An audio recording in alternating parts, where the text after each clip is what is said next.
Good day, everyone. This is Rob Peters. I'm the founder of Standard of Trust Group. I work with leaders and businesses around value-based commitments and earning relationship capital. That's kind of what I'm known for and passionate about. And I have a good friend and thought leader, Bill Lampton. Bill, it's great to have you. Hey, terrific to be with you as always, Rob. I have such great respect for what you do with your standard of trust and relationship capital. It's just amazing what you have accomplished first in the business world as a corporate leader, and then later on, and now currently as a consultant and spokesman, applying what you learned from all those on the scene days. Well, appreciate that, Bill. For the audience, Bill is someone I've known for the last few months. Got introduced by Terry Brock, who wrote the book Clout to him. Love his work, and Bill has been of great value, kind of getting me clear about how to effectively communicate. Bill, why don't you talk a little bit more about, as president of Championship Communication, what your purpose and how you service your clients, kind of what your focus is. Thank you very much. What I launched in 1997 was my company, Championship Communication. I had started my professional career, as a professor of communication at the University of Georgia. After 5 years there, I wondered if any of that communication theory I was teaching really worked. So I went into management in higher education and then healthcare for a period of 22 years. During all my time in management, I saw all the mistakes that were being made in organizations as far as communication was concerned.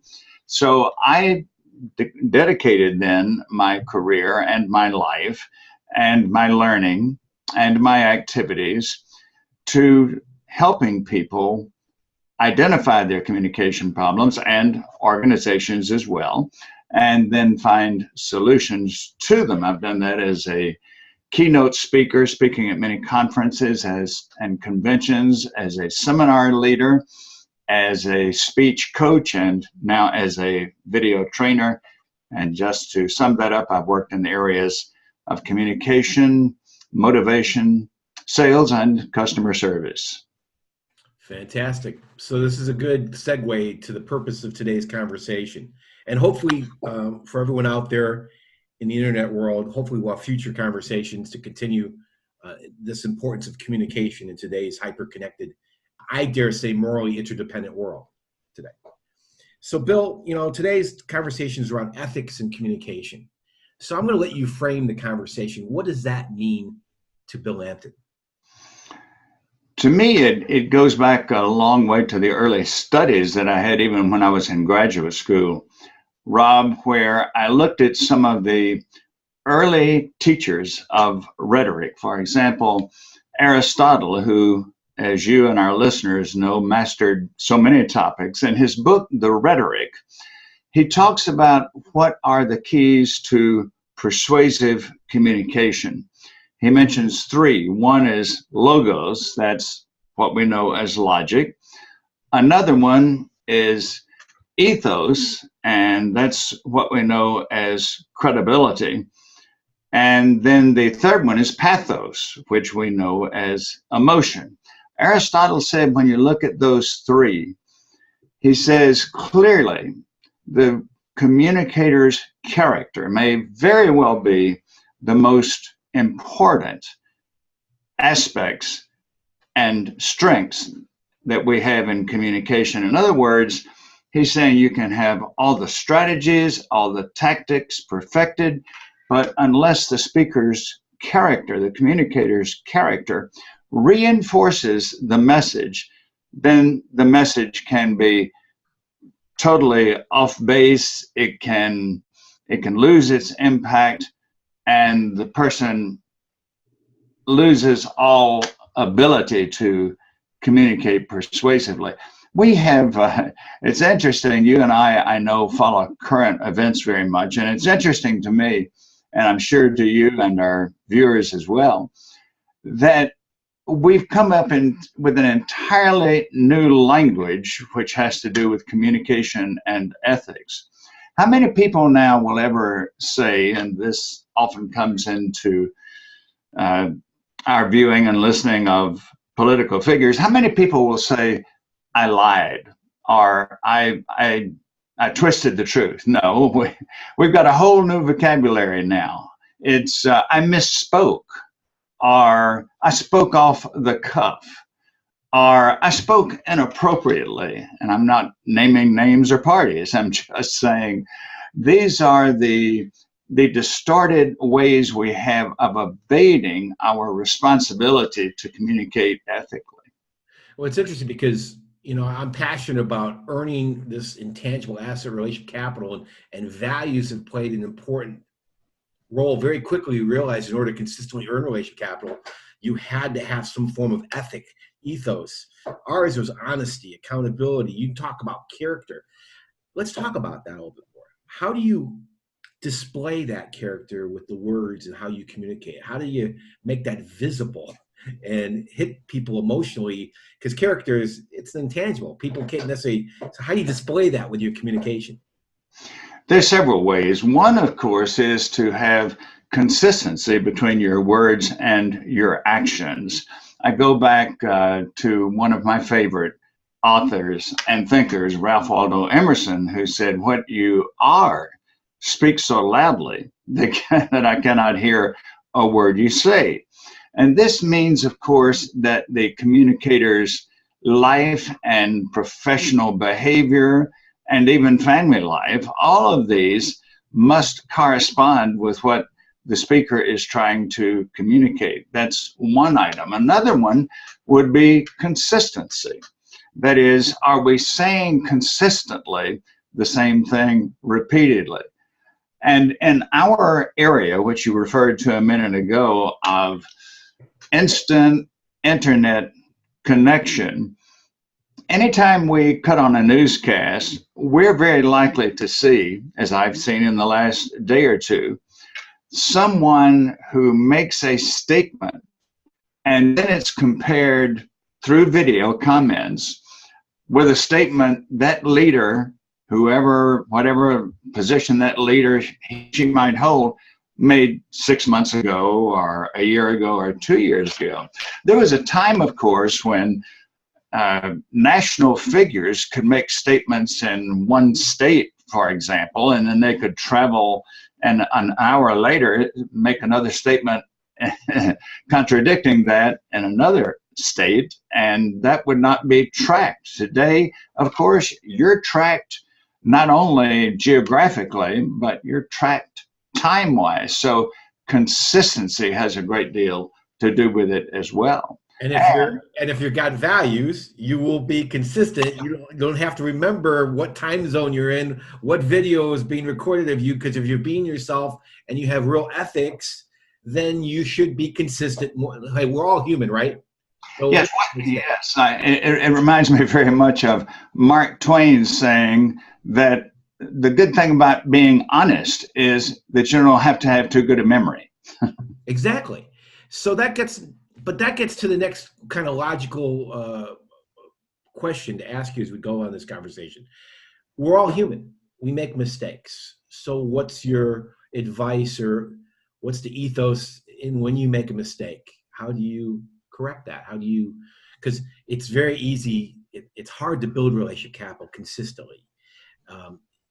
It takes effort. It takes values. It takes credibility, competency.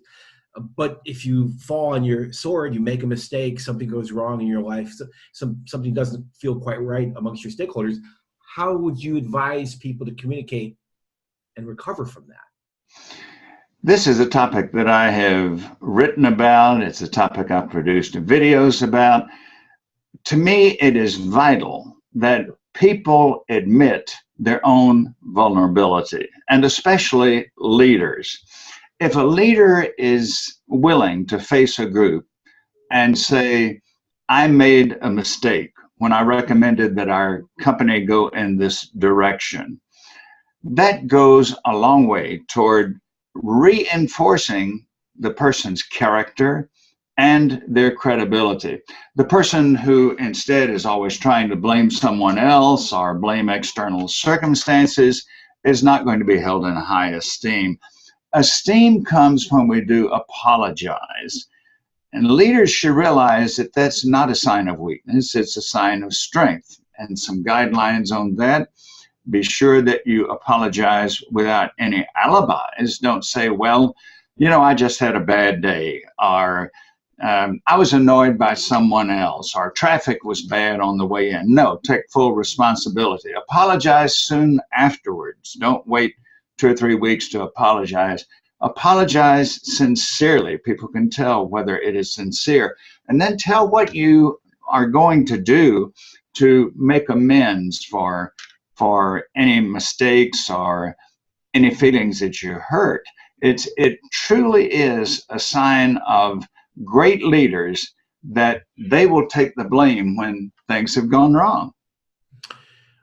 I couldn't say it any better than the way you said it. Now I know why you're such a great communicator, Bill. You made the point in a very succinct way. We're running out of time, but how could people kind of wrap this up in a nice bow right before Thanksgiving? Kind of give us your sense on where you think communication and ethics are going in this hyper-transparent world, where I dare say a lot of executives who are moving away from this authoritarian leadership to more of a servant leadership. It's a journey. It's going to take time, but they're in a fishbowl. We're in a digital fishbowl that our behavior is being observed. And so kind of talk about where you see the future is and how you could help and how people could reach out to you. Kind of walk us through that next step that you see in ethics and communication. It seems to me, Rob, that you made this very clear in a conversation you and I had just before this interview, where you were saying that organizations now do not want an authoritarian leader. What they want is a person, which we could almost call it a player coach, someone who's in the game with you, not someone that you're working for, but someone that you're working with. And like any good coach, this team leader offers support. Now, does this mean that the team leader doesn't offer sometimes tactful reprimands or corrections? Of course they must do that. I mean, any coach, that's their job. We're in the middle of a frenzied football season. A coach certainly is going to call his quarterback off to the side and say, next time you run that play, note that the receiver on the left side is open like it was last time and you didn't see him. I mean, certainly coaching calls for correction, and yet at the same time, the strongest leaders are those who focus not on people's failings, but on their potential, their possibilities, their strengths, and that's what we try to build. Well, Bill, I want to thank you for your time today. You've certainly helped me kind of crystallize the importance of communication in this morally interdependent, transparent world that, if from a business sense, that I don't think we're going to any less transparency going forward, probably just going to be more transparent. So I want to thank you for your time. And how can people get a hold of you, leaders, managers, people that want to get more effective with their teams and their stakeholders? Thank you, Rob. It's an honor and a privilege to talk with you as always. My website, championshipcommunication.com. And of course, I will welcome telephone calls to discuss my services and how they can assist you and your organization. My telephone 678-316-4300. And I will be true to my motto when you call, because my motto is helping you finish in first place. Well, thank you, Bill. Until next time, guys, this is Rob Peters, Standard of Trust. Have a good one. Bye-bye.